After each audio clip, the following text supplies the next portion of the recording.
how was the sound check? The soundcheck, it's a little bit chaotic today because it's maybe the smallest stage so far on the tour, so we had to kind of reschedule the whole system on stage. So I'm on stage right instead of stage left, and so we are not done with the soundcheck. I can see it's pretty small. Because Yeah. the drum kit is from the Between the Burin and Me, right? No, this is my drum kit. Yeah, I know, but the second one? Yeah, that's Between Burn. Nice. He removed the kick drum to make us have some more space. All right. We can see your name on the front. It's Yeah. but also you're promoting the brands. It's pretty cool. Pearl, Bigford, and Sabian. Yes. Doing good commercials to them. Good partners so far. Definitely very good partners. Just the best supportive, most supportive I could hope for, and it's also my favorite brand. So I instead of jumping on the first and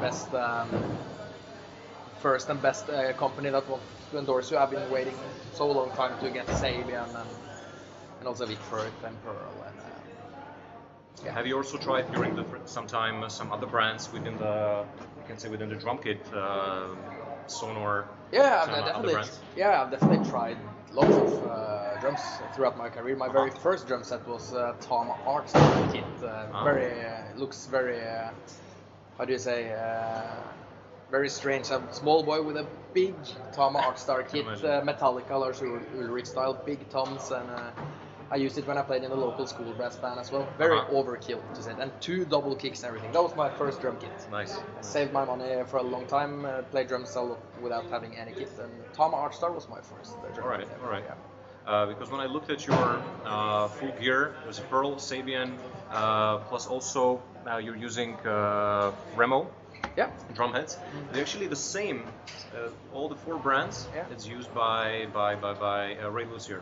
Horn. It's really fun. It's actually the exact same. I didn't know. Same Thanks stuff. for letting me know. I spoke to him some time ago, and very inspirational drummer. Yeah, cool. He reminds me a bit of also you have a sort of the big spectrum of interests.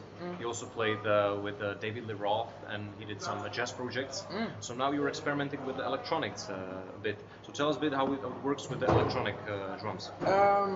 Yeah, first and foremost, I actually won the world championship in Roland V drums. Even though I wasn't that into it, I used the SPD30 sample pad to loop and make some loops and everything. But to be honestly, I've been focusing more or less 100% on acoustic stuff the latest time, because I play in the DJ&Drums concept, for instance, and there we try to mix the 2 worlds between electronic as the DJ plays and the organic drum beats. For Leprous, we like the organic sound, no triggers, no anything. But maybe I will start using a SPD30, SPD SX sample pad pretty soon. When you're mentioning the electronic, are you also a fan of the band Algorithm, whereas one of the rare bands where I could see a DJ and a drummer at the same time? To be honest, I haven't checked it really out, but I've heard a lot about them. Yeah, James from Tesseract showed me that. I spoke about last year in Prague, and his Algorithm T-shirt. I'm really huge fan. I know he used to be a DJ at the Euroblast Festival after the show and to play a lot of songs. He plays some really heavy kind of metal tunes along with some DJ stuff, electronic. Yeah, I probably have heard it a lot of times. I'm very open-minded, so I guess I like it. Well, you said one of the main inspirations for you to start drumming on the street was a video of some guy playing on the street. Yeah. I digged it out. It might be the same video. About a minute and 40 minutes, some black guy having 10 white boxes and having the girlfriend next to him. Yeah, and I think so. Playing like crazy. Yeah. It's a very old YouTube video. It was one of the first biggest drum videos going viral, I think, on YouTube from 2006. It was a black guy sitting there. I remember having that video actually, having in a AVI format, before even the days of YouTube. We were sharing that with my buddies. One of the most popular videos. Awesome, and he has the big arms, and I think that was the one who thought he was the one kind of I'm definitely gonna do this. But just after a year after I played on the streets with the buckets and stuff, I changed over to drum kit because I much rather prefer playing on a drum kit than only playing For how long? A year on the street?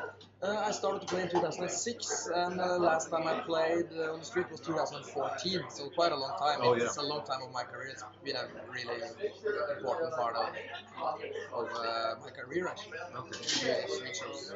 But that's a hell of a spectrum of interest from electronic music to improvising on the street. What about your early days, like the music of your parents, which might influence you? Yeah, I remember I was introduced to Dire Straits, Money for Nothing, that intro that kind of sold me very much. Dire Straits, also a lot of Pink Floyd stuff, CC Top. The first song I learned to play on a drum kit, I learned with just playing air drums. That was the greatest hits album of CC Top with what was the song called again? Give me all your loving. Yes, that. Yeah, and I learned every fill down to every detail just by playing air drums. Because I didn't have a drum kit the first 4 years of my. Yeah. And the first one you said was the Sonor or Tama? The drum kit. Tama Artstar was my first drum kit. That was much later. Okay. We spoke about the 4 main brands that you cooperate, but there's also Hantec Audio, which is ear monitors. Yeah. It's a Norwegian company. Yeah, good. Hantec Audio, very good in-ear company. It's actually good you're supporting the home country and the producers over there. Yeah. Why did you choose them next to the worldwide offers? I think the Hantec in-ears really, first of all, really good sound, very good quality, and the service is also very easy. They fix it any day. You can also call them when it's not open, it's much easier than using Ultimate Airs, for instance, in my opinion, where we have to ship it to the United States. A lot of the guys in the band uses Ultimate Airs, but when they have troubles, it takes a long time to send it over to the United States, get it back. Maybe it's not even fixed. I don't know. So actually, everybody in Leprous is now using the Hantec. Nice. We wrote an article in Music some time ago about your guitarists, both of them using the Aristides guitars. It's one of the also greatest brands. So it's very just interesting in Leprous that you guys cooperated with one of the best producers on the market and also progressive companies. It's really cool. Awesome. Another thing that I wanted to talk about with you is a little bit more philosophical, cool. getting from your taste and everything. How do you try to combine the math preciseness and also having the feel? Not only like the bluesy, ZZ Top, whatever it can be, but how are you trying to combine these two worlds?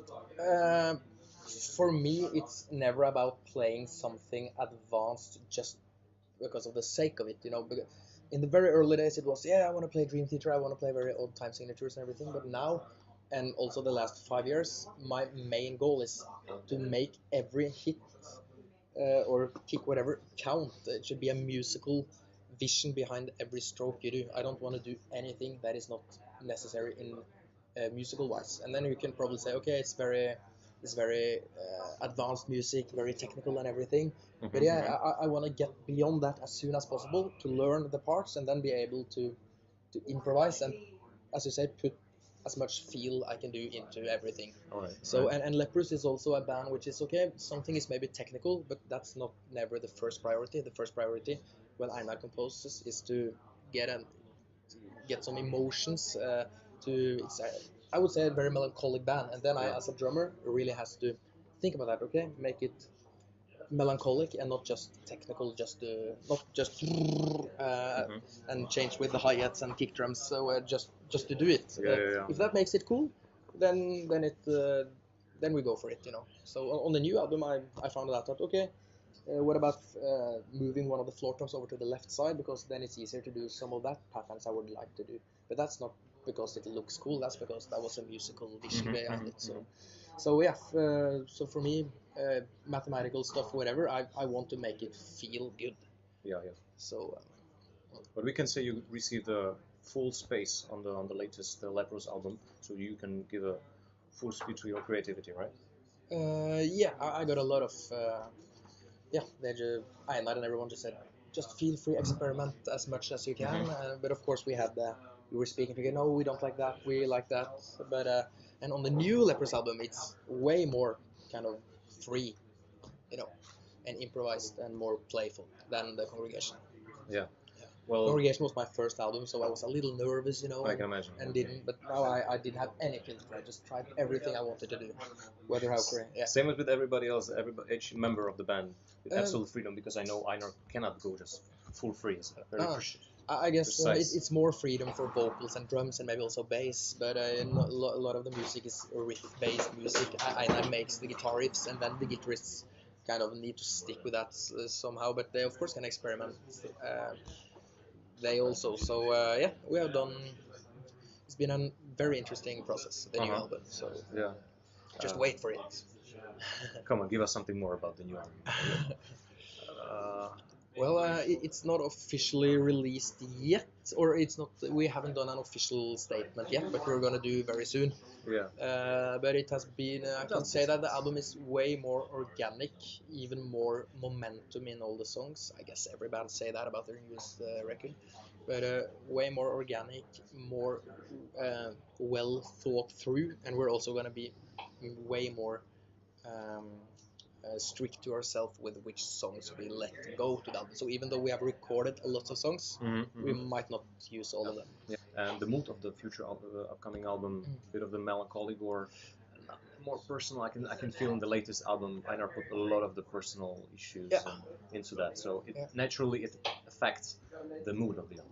Definitely. And this will be at least as melancholic, but maybe more in a rock direction than a metal. The guitar sound, everything, and also the drum sound is more rock and roll. I would say the drum sound on the Congregation was also very dry and more rock than. But yeah, way less distortion on the guitars. All right. Can we relate it to some of your latest influences when you did some interview at Brutal Assault? You enjoyed the shows of Gojira, Tesseract, and also Chelsea Wolf. Yeah. I love them. I spoke to each one of them, and they did. Can we say some of these bands influenced the whole band, not just you? Yeah, I guess I don't know about the other. I know Einar was a really big fan of Chelsea Wolf's show at the Brutal Assault. I don't think he had heard much of her before the show. Me neither. We were just blown away by the great show of Chelsea Wolf. And as we said, they're not a metal band, but it sounded at least as massive and huge as lots of other metal bands on that festival. And Gojira also is crazy tight guitar players, and there's same with the drummer, of course, and everyone in the band. They sound incredible live. And I'm also me and the bass player are personal big fans of Tesseract, and I think everybody are. But I really love kind of Tesseract's grooves and drum and bass stuff. And we're gonna tour with them in the UK, so it's gonna be inspiring. Yeah. So another interesting people that you like and both you played with is Abad and Gal, which are sometimes very interesting personalities. Yeah. How it goes to play with these sort of the elements? I still play with Gal, and I'm from Norway, so I guess if you play metal in Norway and you want to make a living out of play heavy metal in Norway, you gotta accept to play some black metal. I really enjoy playing with Gal. He's a very nice person, very serious about what he do. The rest of the guys is actually almost everyone from Godseed. Very good guitar players, very good as human beings, and I love to tour with them and play with them, but unfortunately I don't have so much time because I have Leprous, I have Rendezvous Point, I have the DJ&Drums stuff. I'm a very busy man, so but yeah, I really enjoy to also get into that world, and we also use members of Vadruna, for instance, a lot of in our live shows with the Galsville. So and Abbat also great guy, but unfortunately it didn't work out in the length working with them. So but he's an artist with a big A. I love seeing Abbat on stage, and he's an entertainer and a great artist. Full-time entertainer. You reminded me a bit of the Hellhammer, the drummer who also incredibly busy and also goes from playing black metal to rock and roll. Let's say I'm a big fan of Jorn Lande before he went a bit crazy in the last years, with all the respect to his career. So can you relate it to yourself a bit to crazy busy Hellhammer? Yeah, first and foremost, Jan Axel, I know him, a great drummer, technical beast, everything. I think my background is very different from him, I think. But we're both very inspired by Nico McBrain, actually. He's a very Nico McBrain fan, and I can hear on the earlier Mayhem albums from late 80s. Actually, Abba showed it to me and introduced me to that. I could hear that, yeah, here's the Nicky McBrain stuff going further. But again, we're very, very, very different drummers, I think. And I just want to be open and play as much as possible. And I want to play with... so I just say yes when I get the offers. And I've been very lucky getting a lot of offers playing with Norwegian metal bands. And same with Jan Axel, I think. Yeah, that's very, very cool. When you were mentioning Nicky McBrain, when we were philosophical a few moments ago, would you say you feel closer to Neil Peart, precise to the atom, or Nico? Definitely Nicky McBrain. The feel. Yeah, it will be dangerous to say for me that I think I have the same good feel as Nicky McBrain, because I don't think so. And he's a very unique drummer. His sound, everything, they never play anything on a click track in studio or live. His sound is so organic. His energy and also the patterns and the grooves, the kind of signature grooves and signature fills he put out to the different songs. So it's a drummer with a lot of character, Nicky McBrain, I think, and he influenced so many drummers. Also, my other favorite drummers as me, I have Mike Portnoy, as I'm a favorite drummer for me, not as me. For me, it's Mike Portnoy. He's also very inspired by Nicky McBrain and Neil Peart. But I haven't been very, very much into the Neil Peart stuff, actually. But I got a free ticket with meet and greet and everything when I played on the street in 2007. Then Rush... Tech or something just gave me some passes. Hey, who's your favorite drummer? And I said, Mike Portnoy. And he said, wrong. You should say Neil. And then he went away, and then I started to sing on the YY set. And he said, yeah, well, okay, here we have some meet and greet passes and everything. And I went to the concert for free and saw a Rush. Bastardo. Yeah, but I was too young to understand what a meet and greet was, I believe. So I missed out the meet and greet. But I saw the concert. So. In Norway. Yeah. So. What about some interesting locations that you're planning to play either with Leprous or Borknagar? Yeah, actually going on a South American tour straight after this tour. 3 weeks with Borknagar, and then I'm going 1 week to Cambodia in Asia with DJ&Drums. So that's exciting. I've never been. And in Cambodia, I can imagine you'll be playing in some clubs. On a beach, actually. It's like really techno fans, surprising. Like, who's this guy? It's like probably no metal fans at all, I can imagine. Only like Ibiza fun stuff. Yeah, probably not that kind of ravey. I don't know. It's a beach. We're gonna play on a big beach festival kind of stuff in Cambodia. Yeah. I'm gonna give them some metal and prog beats in the techno. I can imagine that's sort of like a hole in the market, to come with that where they're not used to electronic music using this sort of the drummers. It's very, very interesting. You find probably a hole in the market next to you gotta check the algorithm. But it's I think, very interesting area which will probably grow. Yeah, that's very nice to hear. We try to find our own style into that because Travis Barker did something as well, but he haven't done that a lot. He did it sometime. Travis Barker played with the DJ, and we try to kind of find the ultimate way of combining a DJ as a disc jockey, doing the cuts and everything, and not only pressing play and start raving. We have enough of those kind of DJs, I will say.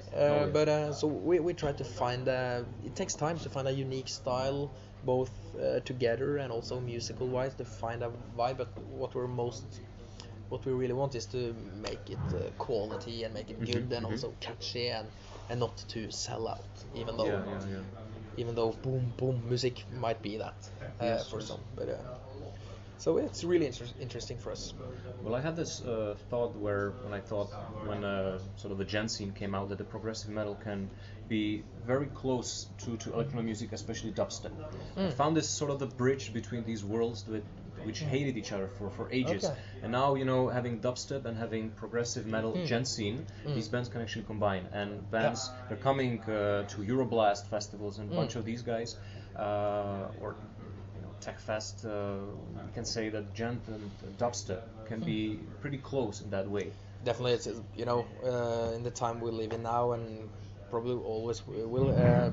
Lots of stuff is happening on the same time, and things you never thought could happen will happen, and that's what's nice about music. It's always in progress somehow. So yeah, and dubstep was maybe more popular 5 years ago than it is now, but it influenced a lot of music today who wouldn't been the same today if it wasn't for dubstep maybe. And same with the gent scene. I think that's kind of pure gent bands will maybe not be as popular in 5 years that it is now, but it always grows. And you have bands like Tesseract, which I love, who kind of really used all that elements to make unique music again, and without being totally Meshuggah rip-off. So yeah, music is interesting. Yeah. For the last question, some of your main tips of the music that inspires you lately the most, next to the Chelsea Wolf and Tesseract. Yeah, sure. I really like Behemoth as well. The latest Satanism. Yeah, so really grows so on me. But also Anderson. I don't know how to pronounce it. Anderson Park or something. It's completely different hip hop stuff. Some beats I've never heard before. That's very awesome. And I also like a Norwegian duo called Aiming for Enrique. That's actually Shining's drummer, and he was also the Leprous ex-drummer. Yeah. Very refreshing new kind of music. Aiming for Enrique. That's also awesome. Norwegian band, and I try to be as open as possible, checking out also completely other genres. So I would say Anderson Park and Aiming for Enrique. All right. There you have some good stuff. All right. Cheers. Thank you for your time. Yeah. Thank you very much. Cheers. Looking forward to the show.